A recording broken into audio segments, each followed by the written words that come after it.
Hello everyone. ये हम लोग पर्यावरण में बहुत इंपॉर्टेंट टॉपिक पे आज हम लोग डिस्कस करेंगे। परितंत्र में ऊर्जा का प्रवाह, energy flow in an ecosystem. परितंत्र में ऊर्जा का प्रवाह होता कैसे है? तो ये परितंत्र क्या होता है? परितंत्र का मतलब होता है कि जिसमें जैविक और अजैविक घटक एक दूसरे से जुड़े हों, उसको हम कहते हैं परितंत्र।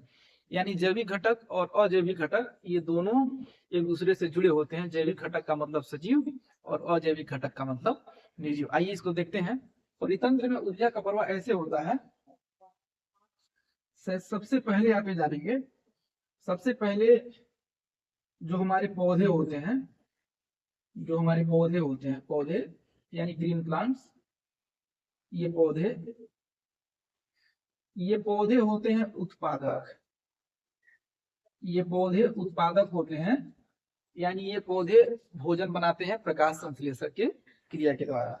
कैसे बनाते हैं? क्योंकि इनको मिल जाते हैं हमारे सूर्य भगवान, ये देते हैं सौर ऊर्जा। ये सूर्य के प्रकाश से इनको मिलता है सौर ऊर्जा, इनको मिलता है सौर ऊर्जा। सूर्य का प्रकाश मिलता है, इसी से अपना भोजन बनाते हैं। अब जब ये भोजन बनाएंगे तो इस भोजन पे निर्भर जो रहेगा, सबसे पहले इस भोजन को लेगा शाकाहारी या प्राथमिक उपभोक्ता। तो इसको मान लीजिए खा लिया खरगोश ने, तो भोजन किसके शरीर में चला गया? खरगोश के शरीर में चला गया। यानी भोजन किसके शरीर में गया? खरगोश के। तो जब ये भोजन जाएगा तो भोजन करेगा, किसको क्या मिलेगा? ऊर्जा मिलेगा। इस खरगोश को खा लिया भेड़िया ने। खरगोश को किसने खा लिया? भेड़िया ने। तो जो ऊर्जा है, ऊर्जा वो किसके शरीर में चला जाएगा? भेड़िया के शरीर में चला जाएगा। अब इस भेड़िया को फिर किसने खा लिया? शेर ने खा लिया। तो फिर ये ऊर्जा किसके शरीर में चला जाएगा? शेर के शरीर में चला जाएगा। तो आप देख रहे हैं कि ये जितने भी जीव है, ये सब एक दूसरे से भोजन के लिए या ऊर्जा के लिए जुड़े हुए हैं। और एक चीज और आप देख रहे हैं कि यहाँ पर इस दिशा में ऊर्जा का प्रवाह हो रहा है। ऊर्जा का प्रवाह हो रहा है। कैसे हो रहा है? कि सबसे पहले सूर्य से सौर ऊर्जा पौधे को मिला, अपना भोजन बना लिया। इस पौधे को खा लिया खरगोश। खरगोश शाकाहारी होता है तो पौधे को खाएगा ही। इसको हम कहते हैं प्राथमिक उपभोक्ता।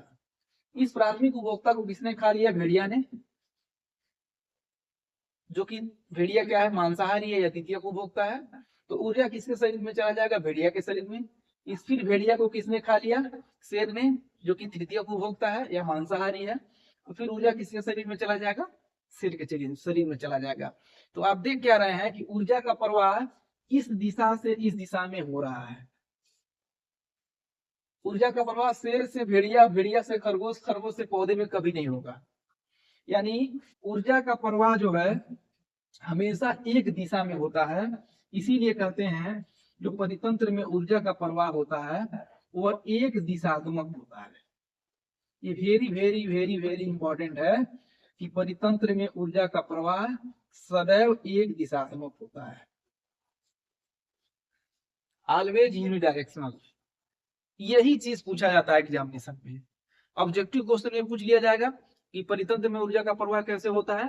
तो परितंत्र में ऊर्जा का प्रवाह सदैव एक दिशात्मक या यूनिडायरेक्शनल होता है। तो आप इस फ्लो चार्ट को बना लेंगे, समझ लेंगे। तो जो क्वेश्चन पूछा था परितंत्र में ऊर्जा का प्रवाह, तो आप बताएंगे परितंत्र में ऊर्जा का प्रवाह सदैव एक दिशात्मक होता है, यूनिडायरेक्शनल होता है। अब देख रहे हैं इसी दिशा में ऊर्जा का प्रवाह होगा। ऐसे नहीं होगा कि शेर को भेड़िया ने खा लिया, भेड़िया को खरगोश ने खा लिया, खरगोश को पौधे ने खा लिया। ऐसा होगा? कभी नहीं होगा। इसीलिए ये होगा उत्पादक को खरगोश खाया, खरगोश को भेड़िया, भेड़िया को शेर। ऊर्जा का ट्रांसफर हो रहा है। इसीलिए ऊर्जा का प्रवाह सदैव एक दिशात्मक होता है। मुझे भरोसा है कि आपको समझ में आ गया होगा और इसको आप तैयार कर लेंगे। बहुत ज्यादा क्वेश्चन पूछा जाता है। Thank you so much.